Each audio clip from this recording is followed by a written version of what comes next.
Zenith the Last City is the intellectual property of Ramen VR, and while I will attempt to answer questions about the game, I am not a developer, and for problems and feedback, you'd be best served using one of the official links in the description.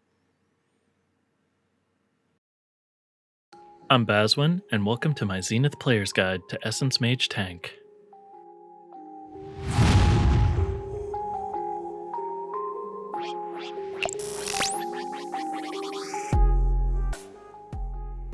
Inspiring character names like the real Alucard and John Wick's dog, the Essence Mage tank has one of the best solo player skill sets, with early lifesteal, a wide variety of AoE and crowd control, and several defensive abilities.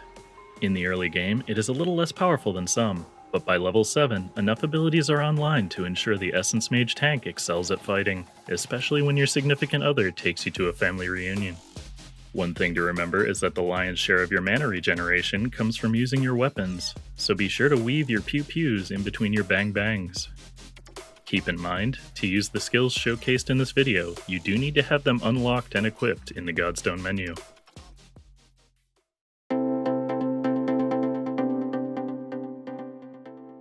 The Tank Mage weapon passive is Culling Beam, which fires a beam from your launcher instead of a projectile, slowly depleting your charges. Culling Beam does not do damage on hit, but rather every tick, increasing its damage the longer it is applied. Because of this, it is typically not the best means of starting combat.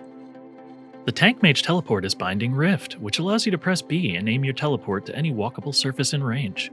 Once you teleport, you will apply a Spirit Burn chain to any enemies nearby, dealing damage over time and healing you for a portion of the damage dealt. Binding Rift costs no mana and has a 15-second cooldown. To use the Downwards Gesture Crimson Death skill, you will hold your grip and swipe downward.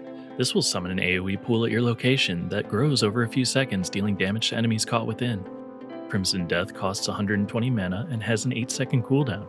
And it should be noted that it also inflicts damage to self, so this is not frequently used at lower levels when damage mitigation and healing is at a premium. To use the Downwards Gesture Boulder Drop skill, you will hold your grip and swipe downward. This will summon an AoE marker you can place, crashing a boulder down after a 1.5 second delay, dealing damage and a significant amount of stagger to any enemies hit. Boulder Drop costs 100 mana and has a 6-second cooldown. To use the Horizontal Gesture Antimatter Shell skill, you will hold your grip and swipe horizontally, adding a shield bar above your HP bar for a moderate amount. Antimatter Shell costs 50 mana and has a 7-second cooldown, and while it does increase in size while at lower HP, this is best used as often as you are able, especially before combat, to stack up your shield bar. To use the Horizontal Gesture Gale Force skill, you will hold your grip and swipe horizontally, dealing damage and knocking back enemies in a cone in front of you. Gale Force costs 50 mana and has a 5-second cooldown, and while this can be useful as a means of crowd control, the knockback may be delayed or cancelled by enemy attack animations. To use the Upwards Gesture Inevitable Demise skill, you will hold your grip and swipe upward. This will pull all enemies with Spirit Burn chains toward you, dealing moderate damage and stagger. Inevitable Demise costs 100 mana and has no cooldown, and while this is a great all-around skill, do note that this won't affect enemies without Spirit Burn chains, so make sure to apply some first. To use the Upwards Gesture Chilling Loop skill, you will hold your grip and swipe upward. This will create a frozen ring in the area around yourself, dealing damage and slowing enemy movement speed. Chilling Loop costs no mana and has an 8-second cooldown. This can be useful if you find yourself out of mana or unable to use Spirit Burn chains reliably. To use the trigger Reaping Orb skill, you must hold your right trigger, calling forth a Crimson Orb, which will be thrown at an enemy or target area, dealing AoE damage upon impact and applying a Spirit Burn chain to all enemies hit, dealing additional damage over time and healing you for a portion of the damage dealt. Reaping Orb costs no mana and has an 8-second cooldown. This is your most cost-effective and low cooldown skill for applying Spirit Burn chains, and should be kept on cooldown for maximum damage uptime.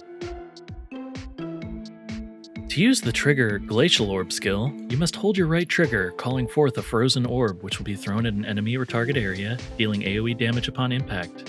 If Glacial Orb is held for 2 seconds before being thrown, it will also slow the enemy's hit. Glacial Orb costs no mana and has a 12-second cooldown, and can be useful if you find yourself unable to use Spirit Burn chains reliably. To use the ultimate Entropy Skewer skill, you will place your hands apart in front of you, hold both grip buttons, and clasp your hands together in a fluid motion. If successful, this will summon a large beam of energy that does a small amount of damage, lifesteal, and stagger to enemies hit over its 6-second duration. Entropy Skewer costs no mana and has a 180-second cooldown, and it should be noted that other attacks and skills can be used while this is going on. However, this is most useful against bosses for its increase to stagger duration.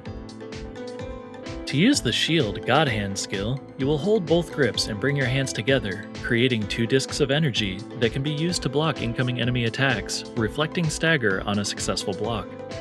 God Hands consume stamina continuously at roughly 1 point per 4 seconds while in use.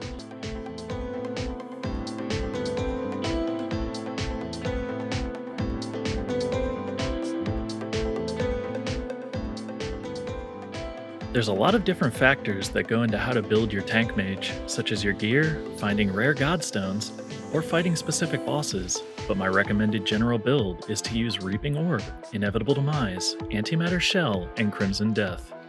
You'll start off combat by getting multiple enemies' attention, and then using your Teleport or Reaping Orb to dispense chains on all of them ideally.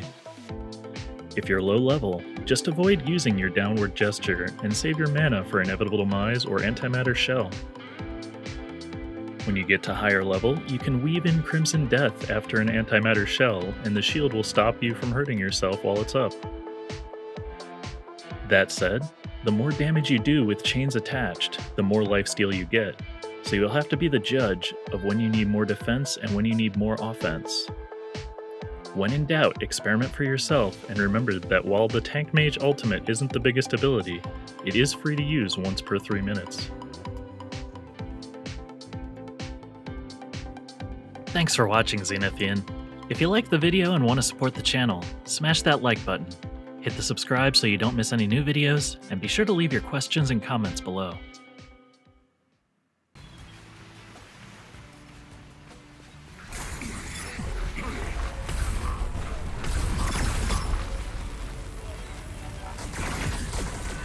Look at me, I am the tank. Look at me.